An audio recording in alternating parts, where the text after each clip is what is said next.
Di dalam surat Az-Zumar Ustaz 17-18 ini dinyatakan bahwa bismillahirrahmanirrahim walladzina ja'tanabu taghuta ayya'buduha wa anabu illa wahi lahumul busyra fabashshir ibadilladzina yastami'una al-qaul fayattabi'una ahsanah ulaika alladzina hadahumullah wa ulaika hum ulul albab.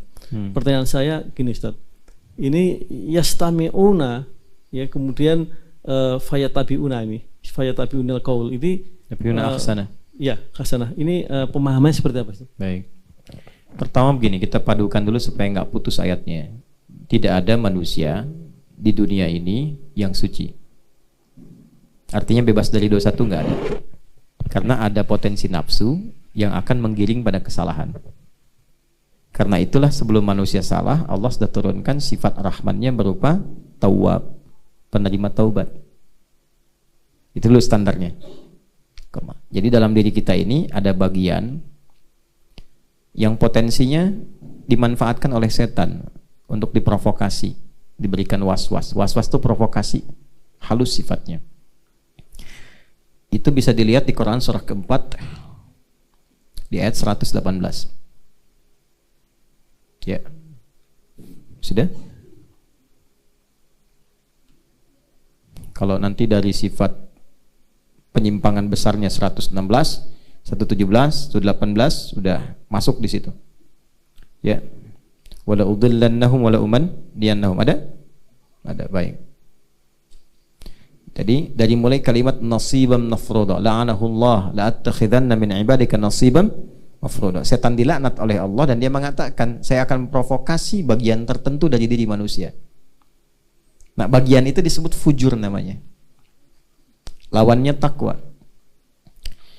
Fujur dan takwa ditemukan di Quran surah 91 Asy-Syams ayat 7 sampai 8. Wa nafsi wa ma sawwaha fa alhamaha fujuraha wa taqwaha. Nah, fujur dan takwa tempatnya di nafas. Nafas. Jadi kalau fujur itu dimanfaatkan oleh setan, diprovokasi, keluar sifat buruk. Sifat buruknya disebut dengan su namanya. Kalau keluar jadi su.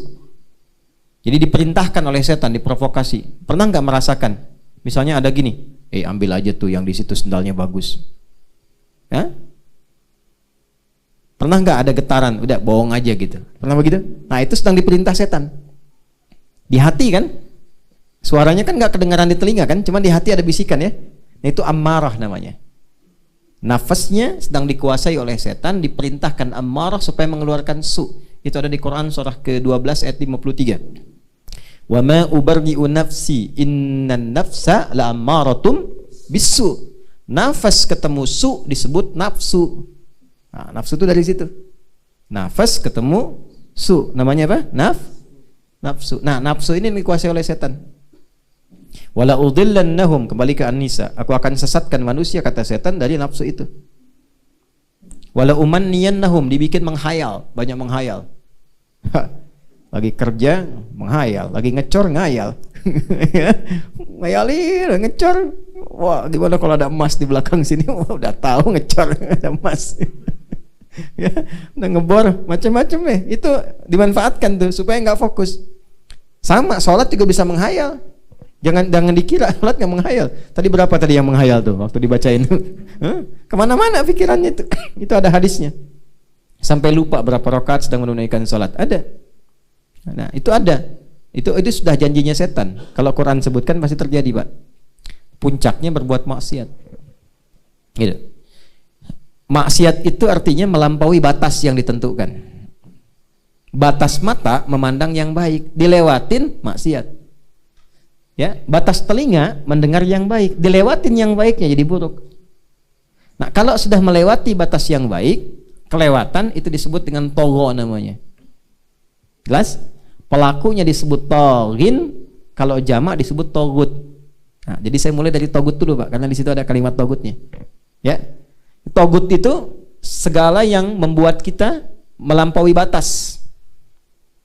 Apapun itu, baik itu nafsu ataupun sekitaran kita misalnya. Bekerja bagus, tapi kalau pekerjaan melampaui batas sampai lupa ibadah, nah itu jadi togut pekerjaannya. Ya, asalnya begitu. Nonton nggak apa-apa. Tapi kalau dengan nonton hilang waktu, main hilang waktu, nah itu segala yang membuat kita melampaui batas sebutnya apa? Tagut. Orangnya togin, perbuatannya togo. Fir'aun jadi pemimpin, nggak disoal pemimpinnya, nggak apa-apa. Tapi ketika melampaui batas disebut togo. Idhab ila fir'auna innahu togo. Jadi Quran itu menyampaikan risalah Nabi Musa bukan ingin menurunkan Fir'aun jadi raja, bukan. Tapi mengembalikan kebijakannya supaya tidak melampaui batas. Yang mempertahankan kedudukan sampai bunuh orang, ya kan? Sampai mengaku Tuhan, itu sudah melampaui batas. Kembalikan. Indahnya Quran bukan turunkan, bukan. Jadi nggak ada ayat-ayat penurunan. Yang ada kembalikan supaya jadi orang baik. Itulah indahnya Islam. Jelas? Jadi yang pertama, tidak ada satupun manusia yang suci, bebas dari godaan keburukan. Setiap kita pasti pernah terpeleset, kecuali Nabi. Kalau Nabi punya sifat maksum, terjaga dari keburukan. Jadi sebelum melakukan, Allah sudah menjaga. Kalau kita bukan Nabi, ada Nabi di sini? Gak ada. Ya, pasti pernah salah. Nah, ini pun yang dipikirkan kan saya nggak tahu nih. Pikirannya kan beda-beda nih. Kapan Ustadz selesai ini? Lapar saya. Macam-macam. Ya, ada yang imam ngimamin panjang amat. Kapan selesainya kan? Kapan rukunya? Kan? Ya, macam-macam. Kemarin di Malaysia ada yang imamnya kepanjangan, belakangnya tuh kesel, bawa sendal dari belakang mau ditimpuk. Ya, ada yang begitu. Jadi nggak lepas dari salah. Selama hidup pasti pernah salah. Di antara orang hebat itu bukan orang suci. Orang hebat itu yang saat dia salah, dia mau bertobat. Maka ulaika lahumul busyra. Kabar baik buat orang seperti itu. Di orang hebat itu ketika dia sadar berbuat maksiat, dia tobat. Karena fitrah manusia itu tobat, beda dengan setan. Kalau setan nggak kenal tobat. Makanya ketika salah, diberikan peluang tobat, setan nggak mau tobat. Kan oleh Allah kan diklarifikasi, ma mana'aka alla tasjuda idz amartu. Kenapa kamu nggak mau sujud ketika aku perintahkan? Itu kalimat pemberian tobat sebetulnya. Supaya setannya langsung berkata, ya Allah, saya salah, minta ampun. Kan? Tapi karena nggak kenal tobat, sombong, aba wastakbar. Karena sombong menutup pintu tobat. Makanya memilih sombong. Ana khairum minhu, emang saya istimewa kok ya Allah. Saya lebih keren dibandingkan Adam. Orang hebat kan nggak mungkin sujud pada yang rendahan. Bahasa iblis itu. Makanya disebut iblis. Manusia tidak. Adam oleh Allah diberikan izin untuk salah agar menunjukkan sifat taubat bagi anak-anak cucunya yang bukan nabi. Kalau Nabi Adam kan nabi, mudah bagi Allah untuk mencegah jangan makan tuh buah khuldi. Tapi diizinkan supaya keluar kalimat taubat, dibimbing nanti untuk anak cucunya yang bukan nabi. Makanya setelah Adam itu berbuat salah, kan dikonfirmasi kalau ngaji kitabnya lancar, itu kan nanti begini, kan udah aku larang Dam, kenapa dimakan juga? Aku nggak ngira ya Allah kalau ada yang bersumpah atas namamu kemudian bohong. Gitu. Kan iblis bersumpah atas nama Allah. Dam, sebenarnya kamu nggak boleh makan ini supaya nggak jadi malaikat kekal di situ demi Allah. Gitu tuh. Itu iblis tuh sumpah. Nah, Adam tuh kan polos waktu itu karena baik kan, ya Allah, saya tuh nggak tahu kalau ada makhlukmu, hambamu yang bohong menyebut namamu. Kan? Ya kan? Diizinkan oleh Allah, cuman prosedurnya tetap prosedur tetap berlaku, tetap salah, cuman diberi kalimat taubat, diampuni. Makanya Al-Baqarah ayat 37 kan, fatalaqa Adamu min rabbih kalimatin fataba. Dibimbing kalimat taubat, itu tuh untuk kita. Apa kalimat taubatnya? Di Al-A'raf ayat 23, Rabbana zalamna anfusana wa illam taghfir lana wa tarhamna lanakunanna minal. Nanti kalimat tobat itu banyak. Tobat dari pembunuhan ada doanya. Tobat salah karena musyrik ada. Ya, tobat karena baru berbuat maksiat langsung diberikan oleh Allah petunjuk. Ini saya agak panjang dulu urutannya nih, ya. Nah, jadi di sini orang-orang yang berbuat salah dan bertobat itu lebih dicintai oleh Allah dibandingkan orang soleh yang tidak pernah merasa salah. Orang yang pernah salah lalu bertobat itu lebih dicintai oleh Allah. Itu ada di Quran surah kedua Al-Baqarah ayat 222. Gampang, 222. Surat 2 ayat 222. Tuh. Ini bukan waktunya kampanye, jadi aman saya nyebutkan tuh. Surat keberapa? 2, ayat berapa? 222. Tuh. Innallaha yuhibbut tawwabin. Sungguh Allah sangat mencintai para pelaku taubat. Nah, itu berita gembira, Pak. Ulaika lahumul busyra. Nah, kalau sudah taubat cirinya apa? Merubah diri. Jadi lebih taat. Nah, orang taat itu digambarkan dalam Quran, apapun yang Allah perintahkan siap. Siap. Nah, kalimat Qurannya sami'na. Gitu kan? Makanya tadi di Al-Baqarah di akhir kan dibacakan sami'na wa ata'na. Ghufranaka rabbana wa ilaikal masir. Ilaikal masir. Sami'na. Makanya di situ diteruskan yastami'una al-qaula. Ya kan? Jadi apapun yang Allah sampaikan mereka ikuti. Turun ayat salat, mereka salat. Turun ayat puasa, mereka puasa. Qauli di situ kan firman, Pak. Ya, kalau dijelaskan oleh Nabi disebut dengan hadis. Jadi apa yang disampaikan Allah, sampaikan Rasul, mereka ikuti. Kata Allah salat, salat dia. Nabi contohkan detailnya. Dari yang fardu sampai yang sunnah. Silahkan itu pilihan. Kalau ada salat fardu dengan salat sunnah, pilih mana? Ulangi. Ada salat fardu dengan salat sunnah, pilih mana? Pilih dua-duanya. Ya. Nah, itulah yattabi'una ahsanah itu. Memilih yang terbaik. Jadi ada yang baik, ada yang terbaik. Salat Isya itu fardu, tarawih itu sunnah. Pilih Isya apa pilih tarawih? Ibu-ibu sekarang pasang sejadah untuk tarawih kan? Ya kan? Tarawih kan sunnah, Isya fardu. Ya, pilih mana? Pilih Isya dan tarawih. Jadi Isya itu bagus, ya kan? Tarawih itu baik, tapi bisa tarawih dan bisa sholat Isya, itulah yang terbaik. Sama, fardunya kan 5, tapi ada rawatib, ada sholat duha. Kalau bisa kita kerjakan, itu ahsanah namanya. Itu Pak ya? Zakat itu wajib, infak sunnah. Bapak bisa zakat itu biasa karena kewajiban. Tapi kalau bisa infak itu ahsanah namanya. Jelas ya? Baik, jadi di sini kita urutkan dulu, nggak ada orang yang suci sifatnya. Pasti pernah salah. Di antara sekian yang salah adalah orang tobat, orang mulia. Ciri orang yang tobat yang diterima dan dicintai oleh Allah, dia senang merespon apa yang Allah sampaikan. Ada ayat sholat, pengen sholat. Ada ayat puasa, pengen puasa. Dan dia berusaha menempuh yang terbaik di balik semua firman itu. Maka kalau ada yang melakukan demikian, itulah yang disebut dengan ulul albab. Apa artinya ulul albab itu? Albab itu jamak dari kata lub. Tahu kelapa nggak? Ya, kelapa. Kelapa paling mahal tuh di Tapos. Tuh. Satu pohon 2 karung beras. Kelapa tahu ya? Ya. Kelapa ada kulit luarnya kan? Serabut ya. Setelah itu ada apa? Batok. Setelah itu dagingnya. Tahu nggak di dalam kelapa yang paling dalamnya itu ada yang halus. Pernah makan kelapa kan? Di dalam itu ada yang halus betul, ya. Yang lembut, daging lembut dalamnya. Nah itu lub namanya dalam bahasa Arab. Intinya, inti sesuatu. Jadi ada orang yang memahami inti sesuatu. Ya, tahu dia jalan hidupnya. Sholat, bagus sholat. Kalau antum masih sholatnya fardu, itu masih dagingnya. Tapi dia kalau mengerti tentang manfaat sholatnya sampai dikejar sunnahnya, tahajudnya, itulah lub, dia tahu inti kehidupan. Tahu sesuatu. Kenapa saya harus wakaf? Tahu manfaatnya apa? Itu lub namanya, ulul albab. Ya. Jelas ya?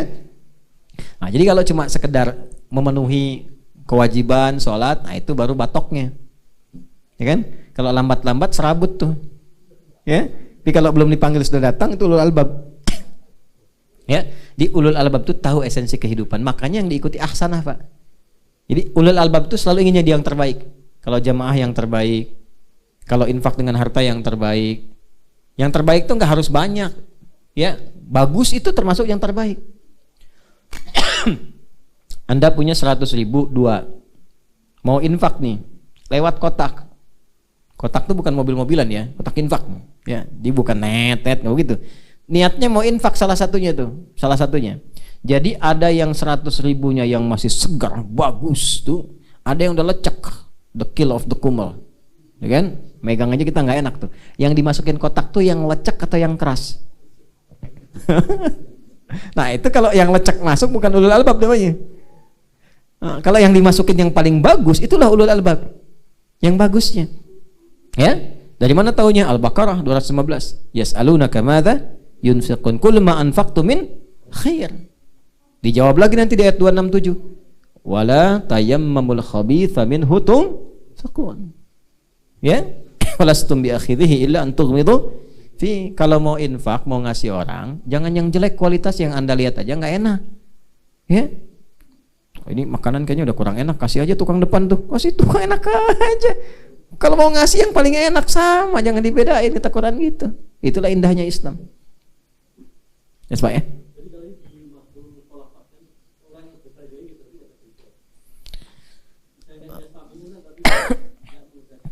Hidayah banyak jenisnya. Hidayah banyak jenisnya. Ada hidayah untuk meningkatkan amal soleh.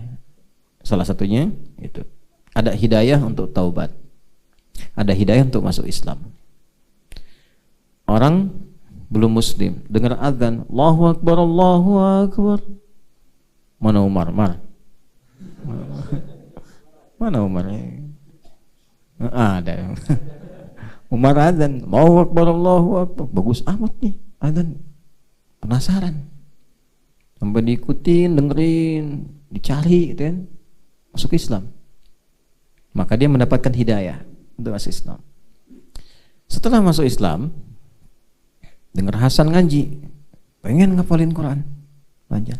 Nah, hidayah yang kedua tuh, Allah berikan hidayah pada orang takwa untuk meningkatkan ibadah. Dzalikal kitabul la raiba fi hudal lil muttaqin. Gimana mendapatkan hidayah itu? Alladzina yu'minuna bil wa yuqimunas wa mimma razaqnahum yunfiqun.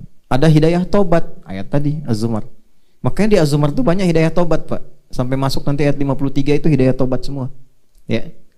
Nah, ada orang yang diberikan hidayah oleh Allah untuk bertobat, sudah dikirimkan ustadz, dia buka YouTube juga nyasarnya ke ceramah gitu. Ya kan? Kemudian dia mau berangkat bannya jadi kempes, berangkat maksiat, ditolong oleh seorang kiai juga. Tapi dengan semua itu belum mau tobat. Ada nggak yang begitu? Ada. Contohnya? Jangan lihat saya. Contohnya Firaun. Firaun kurang apa coba? Nabinya 2, Musa dan Harun. Langsung diajak, langsung diarahkan. Mukjizat nampak, masih mengatakan, sayang Tuhan kok. Kan? Sayang Tuhan. Gitu.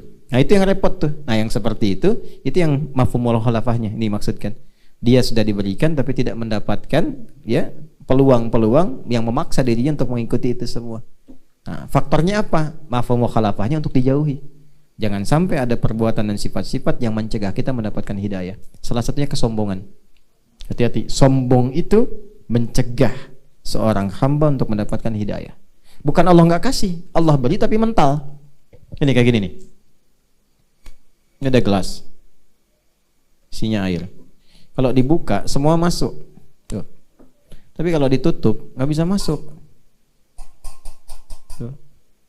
Dia orang sombong itu bukan nggak dapat hidayah, diberikan hidayah cuman mental karena kesombongannya. Contohnya siapa? Setan. Jangan lihat saya, setan. Setan itu kan diberikan petunjuk oleh Allah, cuman karena sombong ketutup hidayahnya. Ya, namanya tadinya Azazil, yang terhormat. Azazil yang terhormat. Cuman karena sombong jadi iblis. Iblis itu dari kata balasa, yang tertutup kebaikannya. Jadi kalau keburukan ditutup jadi libas. Walibasu taqwa dzalika khair. Tapi kalau kebaikannya ditutup jadi iblis. Benar ya? Di iblis itu sosok yang kebaikannya tertutup. Karena apa? Sombong. Dari mana taunya? Al-Baqarah ayat 34. Aba wastakbar. Istakbar itu sombong. Nah, karena itu hati-hati. Jauhi sifat sombong, ya, jauhi pengantar-pengantar pada kesombongan. Riya itu pengantar pada kesombongan. Ya, kalau sudah riya, biasanya lebih dekat pada sombong. Ya, Dulu cuman punya sepeda, ya masih biasa. Begitu sudah punya motor yang keren, itu kan, wah ngalahin Marquez, bisa puter-puter, pajang-pajang macam-macam. Tadinya cuman buat pajang aja, ganti profil. Ya, lama-lama mulai ada kebanggaan, setan masuk, jadi sombong. Muterin komplek, ayo ke masjid yuk, bom bom bom bom. Padahal ini motor baru saya gitu ya. Jelas Pak ya, saya kira ya.